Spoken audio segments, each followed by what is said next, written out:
My narcissistic sister threw a 100-person birthday party at her penthouse. The new owners called the police when she showed up.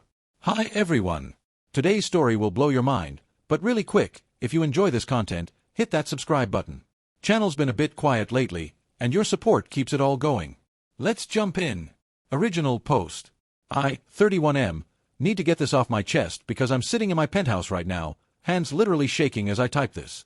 My sister Emily, 25F, just left with our parents, and I'm having what feels like a panic attack mixed with rage I've never experienced before. Let me paint you a picture of my life.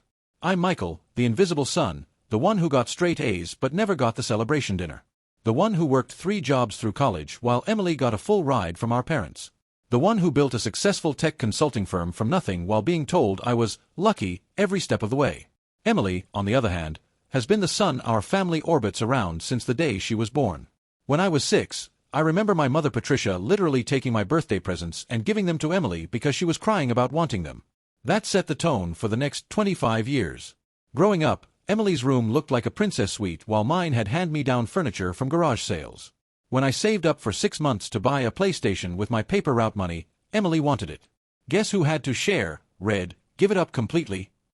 When I got accepted to MIT, the family dinner conversation was about Emily's high school cheerleading tryouts. When I graduated summa cum laude, they couldn't make it because Emily had a crisis with her boyfriend. But here's the thing, I was always too scared to say no. My parents, Thomas and Patricia, had trained me well. Any resistance was met with lectures about being selfish, about how Emily was sensitive and I was strong enough to handle disappointment. They'd give me the silent treatment for days if I showed any reluctance to hand over whatever Emily wanted. I learned early that my peace of mind meant compliance. The dynamic continued into adulthood. When I started my company at 23, working 18-hour days from my studio apartment, Emily was living rent-free in a luxury apartment our parents paid for while she found herself. When my company took off and I bought my first car, a used Honda Civic, Emily convinced our parents she needed a new BMW for her image as an aspiring influencer. Guess who was called materialistic for not offering to help with the payments? 2 years ago, I finally made it. My company sold for a sum I still can't quite believe, and I bought my dream home, a penthouse in downtown Chicago with floor-to-ceiling windows and a view that takes my breath away every morning. It's not just the luxury, it's what it represents. Every square foot is proof that I made something of myself despite being treated like I didn't matter. Emily has visited exactly 3 times. The first time, she took hundreds of photos for her Instagram, telling her followers it was her brother's little place, like it was some casual thing. The second time, she brought friends over without asking and threw a party while I was traveling for work. The third time was today. She walked in with our parents, and I knew something was up. Emily had that look, the one she gets when she's about to ask for something big. They sat me down in my own living room like they were staging an intervention. Michael, my mother started, Emily's birthday is coming up. Her 26th birthday, my father added, as if I didn't know my own sister's age. It's a big one, Emily said, examining her manicured nails. I'm entering my late 20s. I need to establish myself properly. I stayed silent, knowing where this was going but hoping I was wrong. This place would be perfect for her, my mother continued. You're always working anyway. You barely use it. And Emily needs something befitting her status. My status as what? I couldn't help but ask. Don't be obtuse, Emily snapped. I have 50,000 followers. I'm building a brand. Living in that dated apartment Mom and Dad got me is holding me back. This place, it photographs beautifully. It would change everything for me. So you want to visit more often? I asked, clinging to hope. Emily laughed. Actually laughed. No, Michael. I need you to give it to me. For my birthday. The silence that followed was deafening. I looked at my parents, waiting for them to say something, anything, to shut down this insane request. Instead, my father cleared his throat. It would be a wonderful gesture, son. You know how much we've all sacrificed for you to get where you are. Sacrificed. The word came out as a whisper. All those years we supported you, my mother added. The education we provided, the roof over your head. And you've done so well. Surely you can find another place. Emily needs this more than you do. I need my $8 million penthouse more than I do. I asked, my voice getting louder. Don't be dramatic about the money, Emily rolled her eyes. You have plenty. This is about family. About sharing your success with those who love you. When have you ever shared anything with me? I shot back. I share my presence, she said without a trace of irony. Do you know how many people would kill to have me in their life? And here I am, your sister, asking for one thing. One thing. One thing. I stood up. My entire life has been giving you one thing after another. Michael, calm down, my father said sternly. You're being selfish. We raised you better than this. You raised me to be a doormat. I shouted. You raised me to give Emily everything while I got nothing. And now you want my home. It's just walls and windows, my mother said dismissively. Family is what matters. Then why doesn't family matter when it comes to me? I asked. Stop playing the victim, Emily said, standing up and smoothing her designer dress. It's not a good look. I need an answer by my birthday. That gives you 2 weeks to figure it out. They left after that, my parents throwing disappointed looks over their shoulders, Emily already on her phone, probably telling her followers about the gorgeous space she was about to acquire. I'm sitting here now, looking at my view of the city, and for the first time in my life, I'm not scared. I'm furious. I'm done. I don't know what I'm going to do, but I know what I'm not going to do. I'm not giving her my home. Am I crazy? Am I the asshole here? Because my family has me so turned around, I genuinely don't know anymore. Update 1, 3 days later. Holy shit. The response to my original post was overwhelming. Thousands of you told me to stand my ground, to go no contact, to get therapy. Some of you shared your own stories about golden child siblings and narcissistic parents. I read every single comment, and for the first time in my life, I felt validated. But I did something none of you suggested. I sold the penthouse. Let me explain. After reading your comments, I realized something. As long as I stayed in Chicago, as long as I had something they wanted, I would never be free. They'd wear me down. They'd manipulate me. They'd make my life hell until I either gave in or became someone I didn't want to be, someone filled with bitterness and constantly fighting. So I called my real estate agent, Jennifer, at 6 a.m. the day after my post. She thought I was joking at first. Michael, this is your dream home. You just bought it 2 years ago. I know. But I need it gone. Fast. Can you find a buyer? At the right price, I can find a buyer for anything. But are you sure? I've never been more sure of anything in my life. Jennifer is a miracle worker. Within 48 hours, she had 3 serious offers. I accepted one from a lovely couple, Robert and Linda, who were relocating from New York. They could close in 2 weeks, coincidentally, right on Emily's birthday. I also did something else. I started looking for jobs in Seattle. I've always loved the Pacific Northwest, and with my resume, I had 5 interviews lined up within days. I was moving. I was leaving. I was finally choosing myself. Of course, word got back to my family. Oh. Emily has been posting about her penthouse non-stop. She's been telling everyone about her birthday gift, posting photos she'd taken during her visits, even scheduling photo shoots for after her birthday. Her influencer friends have been congratulating her on her glow up. So imagine my mother's shock when she ran into Jennifer at the country club, and Jennifer mentioned how quickly my place had sold. My phone exploded. Mom called 17 times in 10 minutes. Dad sent text after text, each one angrier than the last. Emily sent a voice message that was just screaming. Literal, incoherent screaming. When I finally answered my mother's call, she was beyond hysteria. What have you done?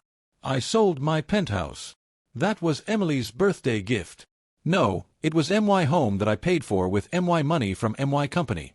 And now it's Robert and Linda's home. Robert and Linda. Who the fuck are Robert and Linda? I'd never heard my mother swear before. It was oddly liberating. The new owners. Lovely couple. They're actually invited to Emily's birthday party, apparently. Small world. You vindictive little bastard, she hissed. You did this to hurt your sister. No, I did this to save myself. Save yourself from what? From family. From people who love you. From people who see me as nothing more than a resource to be exploited. How dare you? I hung up. Then I blocked her number. Then I blocked my father's. Then Emily's. The relief was instantaneous. But they weren't done. They showed up at my building that evening. The doorman, bless him, called to warn me. I could hear them in the background, my father threatening legal action, Emily crying about her home, my mother demanding to be let up. I called building security and had them escorted out. Then I sent a group text to all three of them. The penthouse is sold. The new owners take possession on Emily's birthday. I'm moving to Seattle. Do not contact me again. If you show up at my home or workplace, I will file for a restraining order. I'm done being your ATM and emotional punching bag. Emily, happy early birthday. My gift to you is a reality check. Then I blocked them on everything: phone, email, social media, everything. I'm flying to Seattle tomorrow for my interviews. I've hired movers to pack everything while I'm gone. By the time Emily's birthday rolls around, I'll be completely gone from Chicago. For the first time in 31 years, I feel like I can breathe. Update 2, Emily's birthday. I'm writing this from my hotel room in Seattle, where I just accepted a position as CTO at an incredible startup. The salary is less than what I was making, but the equity package is insane, and more importantly, it's 2,000 miles away from my family. But let me tell you what happened on Emily's birthday because it's something. Remember how I mentioned Emily had been posting non-stop about her penthouse? How she'd scheduled photo shoots and invited influencer friends over? Well, she never told any of them that the penthouse wasn't actually hers yet. She'd been acting like she already lived there. Her birthday party was supposed to be this huge affair at the penthouse. She'd hired caterers, a DJ, photographers, the works. She'd invited about 100 people, including some fairly big names in the Chicago influencer scene. She'd been hyping it up for weeks as the estate warming party of the year. Estate? It's a penthouse, but whatever.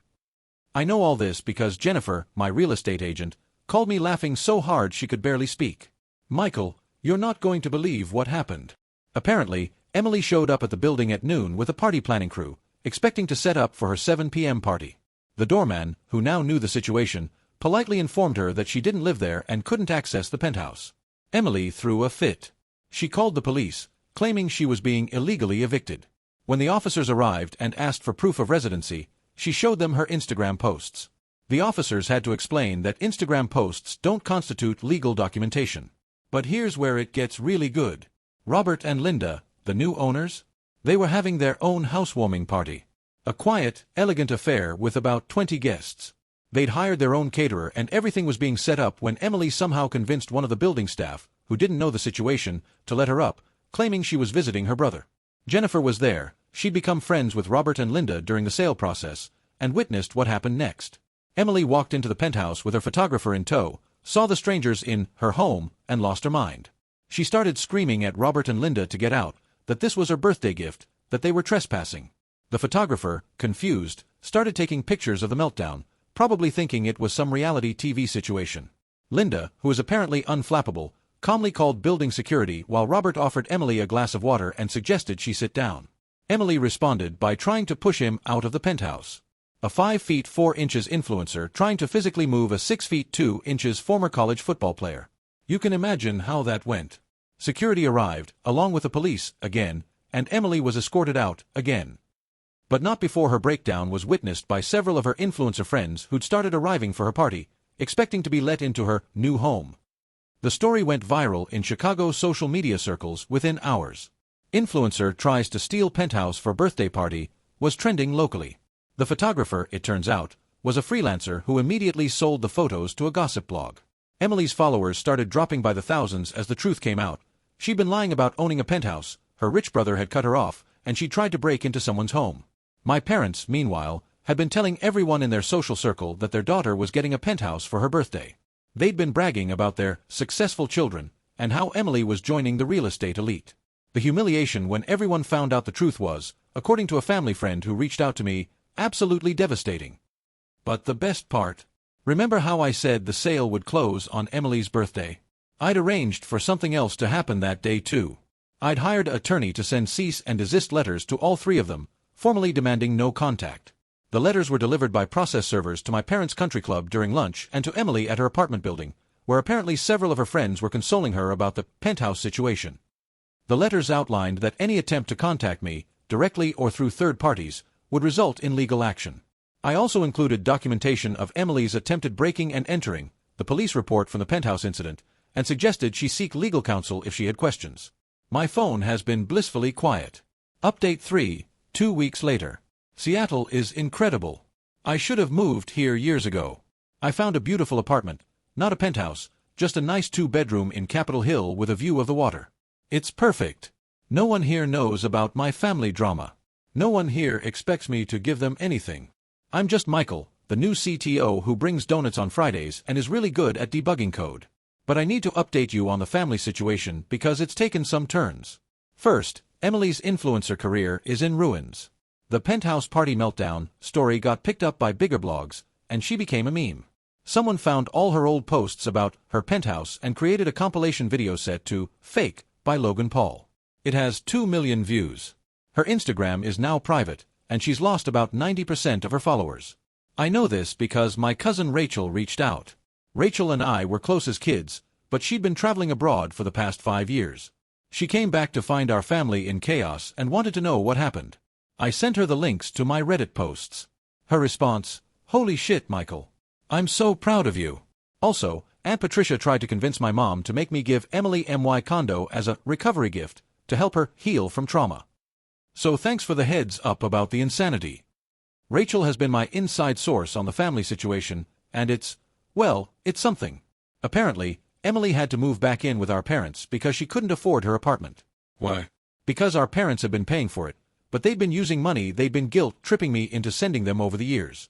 With me gone and their reputation in tatters, they're having to tighten their belts.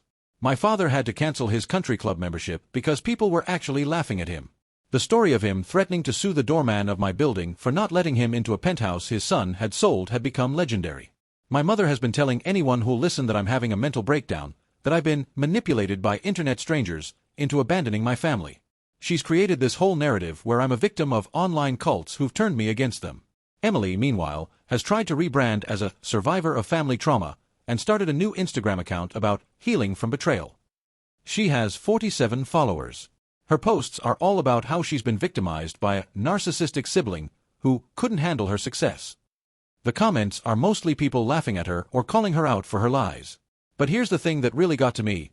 Rachel sent me screenshots of a family group chat I'd been removed from. In it, my parents are planning how to get me back under control. They've discussed hiring a private investigator to find my new address, having me declared mentally incompetent, even trying to sue me for emotional damages and theft of promised gifts. My attorney, yes, I have one on retainer now, laughed when I showed him the screenshots. They have no case. But this is good evidence if you need a restraining order. The thing is, I don't want a restraining order. I don't want anything from them. I just want to be left alone. I've been seeing a therapist here in Seattle. Dr. Martinez is helping me unpack 31 years of manipulation and abuse. Because that's what it was, abuse. Just because it wasn't physical doesn't make it less real. She asked me an interesting question: what would you do if they showed up at your door tomorrow, genuinely apologetic? I thought about it for a long time. The answer: I wouldn't believe them. How could I? They're not sorry for what they did. They're sorry about the consequences. They're sorry Emily's reputation is ruined, that their social standing is destroyed, that their cash cow has run dry. But sorry for how they treated me? No.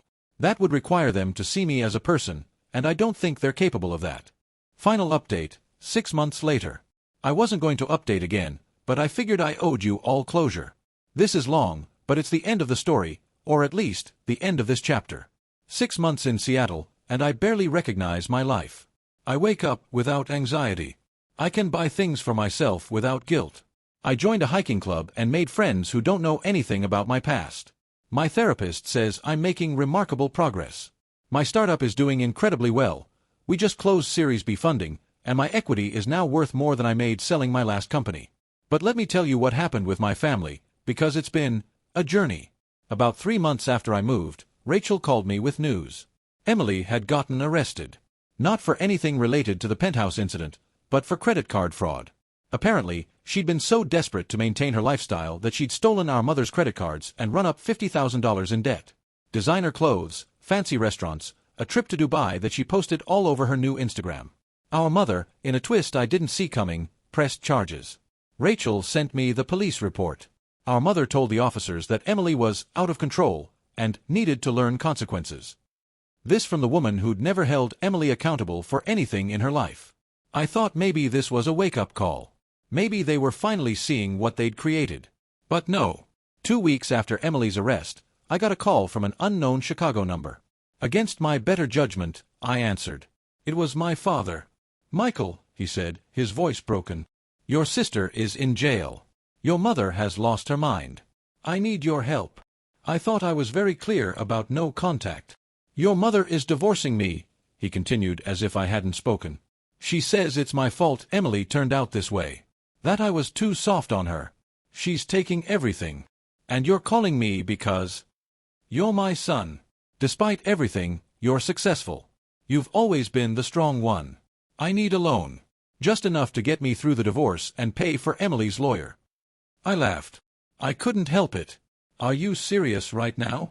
I know we've had our differences. Differences? You treated me like I didn't exist unless you needed something from me. You gave Emily everything and me nothing. And now, when the consequences of your choices are finally hitting, you call me for money. I'm your father. No. You're Emily's father. You made that very clear for 31 years. I hung up and blocked the number. But the calls didn't stop. Unknown numbers, distant relatives, family friends, all reaching out with the same message, your family needs you. This is tearing them apart. You've made your point, now come home. The narrative had shifted. Now I wasn't the selfish son who wouldn't give his sister a penthouse. I was the cruel son who'd abandoned his family in their time of need. The son who'd driven his mother to divorce, his father to bankruptcy, his sister to crime. The last straw came when my grandmother called.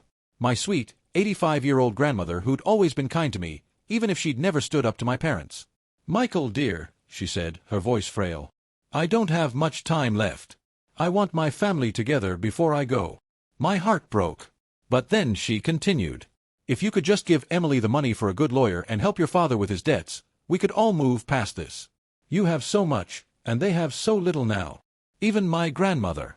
Even she saw me as nothing more than a bank account. Grandma, I said gently, I love you, but I can't set myself on fire to keep other people warm anymore. I don't understand what that means. It means I've given enough.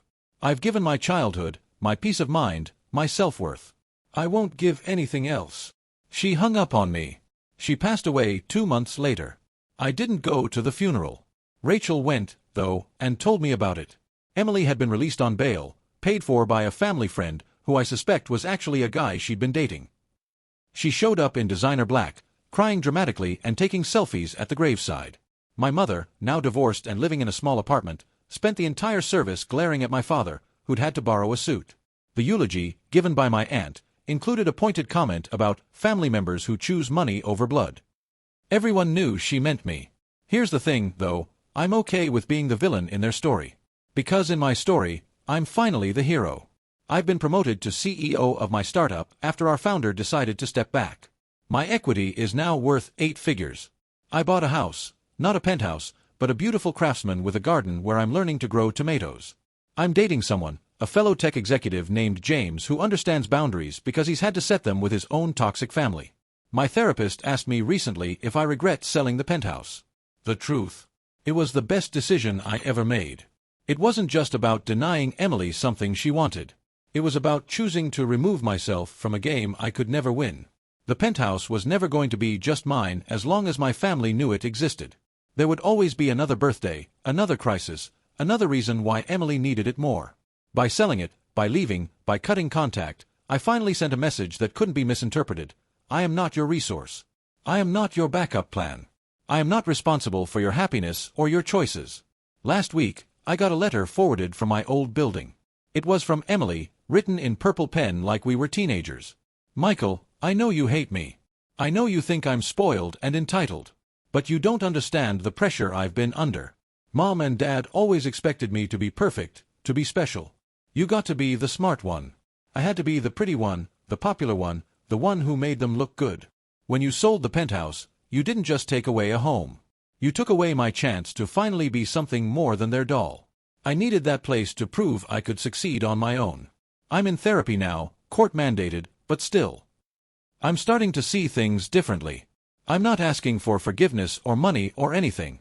I just wanted you to know that being the golden child isn't as golden as you think. Maybe one day we can talk. Maybe not. Either way, I wanted you to know I'm trying to change. Emily. I read it 3 times. Then I threw it away. Maybe she's sincere. Maybe therapy will help her. Maybe she'll become a better person. But that's her journey, not mine. I spent 31 years making her problems my problems, her wants my responsibilities, her happiness my obligation. I'm done. My family broke when I refused to be broken anymore. That's on them, not me. To everyone who told me to run, who validated my anger, who shared their own stories, thank you. You gave me the courage to choose myself. It's the best choice I've ever made. And to anyone reading this who sees themselves in my story, it's not your job to set yourself on fire to keep your family warm. It's not selfish to have boundaries. It's not cruel to protect your peace. You deserve to be more than someone else's resource. You deserve to be seen, valued, and loved for who you are, not what you can provide. Choose yourself. I promise, it's worth it. Edit. Since this will probably be my last update, I wanted to address something multiple people have asked. Do I think I'll ever forgive them? Forgiveness is complicated. I've forgiven them in the sense that I don't carry active anger anymore.